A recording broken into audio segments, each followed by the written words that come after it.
Saudara-saudari, marilah kita mendengarkan renungan dengan judul Berpuasa yang berdasarkan pada Injil Matius bab 9 ayat 15. Jawab Yesus kepada mereka, "Dapatkah sahabat-sahabat mempelai laki-laki berduka cita selama mempelai itu bersama mereka? Tetapi waktunya akan datang, mempelai itu diambil dari mereka, dan pada waktu itulah mereka akan berpuasa." Dalam nama Bapa dan Putra dan Roh Kudus. Amin. Saudara-saudari terkasih dalam nama Tuhan Yesus Kristus. Dalam bacaan Injil hari ini, kita melihat percakapan murid-murid Yohanes Pembaptis dengan Yesus. Dikisahkan bahwa pada suatu ketika datanglah murid-murid Yohanes kepada Yesus dan berkata, "Mengapa kami dan orang Farisi berpuasa, tetapi murid-muridmu tidak?"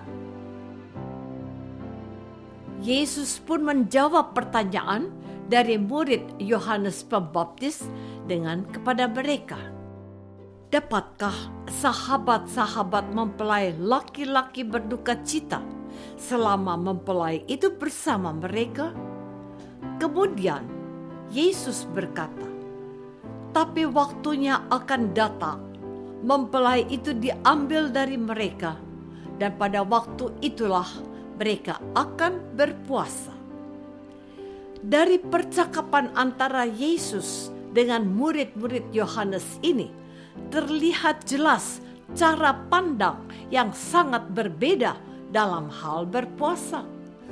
Murid-murid Yohanes berpuasa sesuai aturan dan kebiasaan orang-orang Yahudi pada umumnya.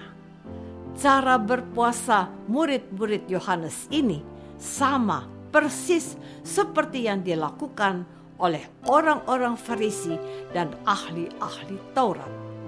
Sementara Yesus memiliki cara tersendiri dalam mendidik murid-muridnya, termasuk hal berpuasa. Saudara-saudari terkasih, aturan untuk berpuasa memang sudah tertulis dalam kitab suci Perjanjian Lama.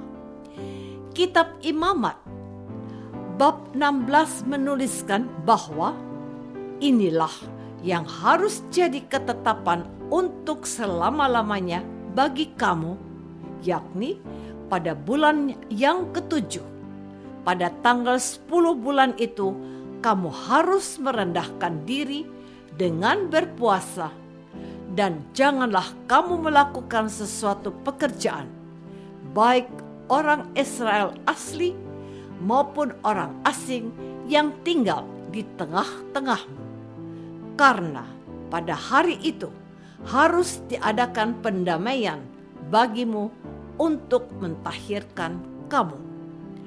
Kamu akan ditahirkan dari segala dosamu di hadapan Tuhan. Hari itu harus jadi Sabat, hari perhentian penuh bagimu, dan kamu harus merendahkan diri dengan berpuasa. Itulah suatu ketetapan untuk selama-lamanya.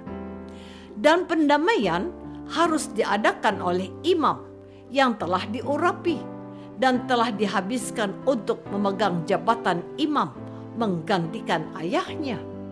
Ia harus mengadakan pendamaian bagi tempat maha kudus, bagi kemah pertemuan, dan bagi mezbah, juga bagi para imam dan bagi seluruh bangsa itu, yakni jemaah itu. Saudara-saudari terkasih, dalam kitab suci Perjanjian Lama, termasuk kitab Imamat, tertulis mengenai aturan berpuasa bagi orang-orang Israel yang percaya kepada Allah dimanapun mereka berada. Artinya, berpuasa merupakan keharusan bagi orang Israel. Namun, aturan berpuasa ini hanya diwajibkan 1 kali setahun, yakni pada Hari Raya Pendamaian. Hari Raya Pendamaian adalah 1 hari dalam setahun di mana segala dosa rakyat dan imam diperdamaikan dengan Tuhan Allah, yang dilambangkan dengan seekor kambing jantan yang setelah ditumpangi tangan dilepaskan ke padang belantara. Sementara orang-orang Farisi berpuasa 2 kali seminggu, yakni pada hari Senin dan hari Kamis. Sedangkan dalam gereja Katolik, aturan wajib berpuasa hanya dilakukan pada hari Rabu Abu dan Jumat Agung. Aturan ini pun hanya berlaku bagi orang-orang Katolik yang sudah berusia 18 tahun sampai 60 tahun. Dengan demikian, kita hanya wajib berpuasa 2 kali dalam 1 tahun. Aturan ini tentu sangat ringan dan mudah, tetapi walaupun hanya 2 kali dalam setahun, masih banyak orang Katolik yang sulit untuk melakukannya. Saudara-saudari terkasih, aturan berpuasa yang ditetapkan oleh gereja Katolik memang terlihat sederhana dan ringan, tetapi sesungguhnya semangat yang mau ditekankan oleh gereja Katolik adalah sama persis dengan apa yang Tuhan Yesus ajarkan dan harapkan.